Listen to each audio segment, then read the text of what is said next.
And now our continuing series on the greatest artists of all time.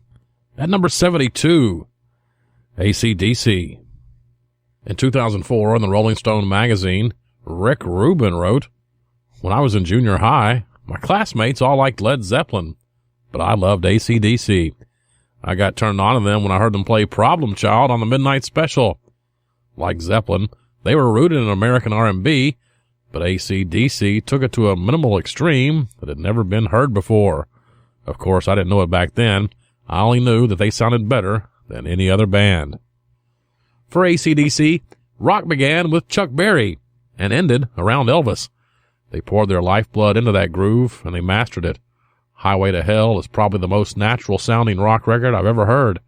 There's so little adornment.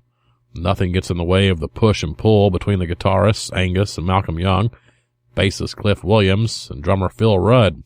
For me, it's the embodiment of rock and roll. Rubin writes, "When I'm producing a rock band, I try to create albums that sound as powerful as Highway to Hell. Whether it's the Cult or the Red Hot Chili Peppers, I apply the same basic formula. Keep it sparse. Make the guitar parts more rhythmic. It sounds simple, but what AC/DC did is almost impossible to duplicate. A great band like Metallica could play an AC/DC song note for note, and they still wouldn't capture the tension and release that drive the music. There's nothing like it. The other thing that separates AC/DC as a hard rock band is that you can dance to their music. They didn't play funk, but everything they played was funky, and that beat could really get a crowd going.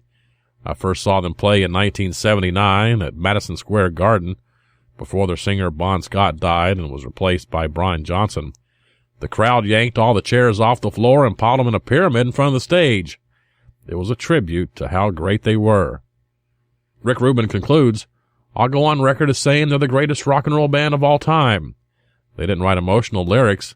They didn't play emotional songs. The emotion is all in that groove, and the groove is timeless."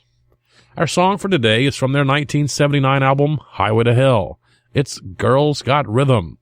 Now, AC/DC, with Bon Scott on vocals, Angus Young and Malcolm Young on guitar, Cliff Williams on bass, and Phil Rudd on the drums. It's our continuing series on the greatest artists of all time. And at number 72, AC/DC.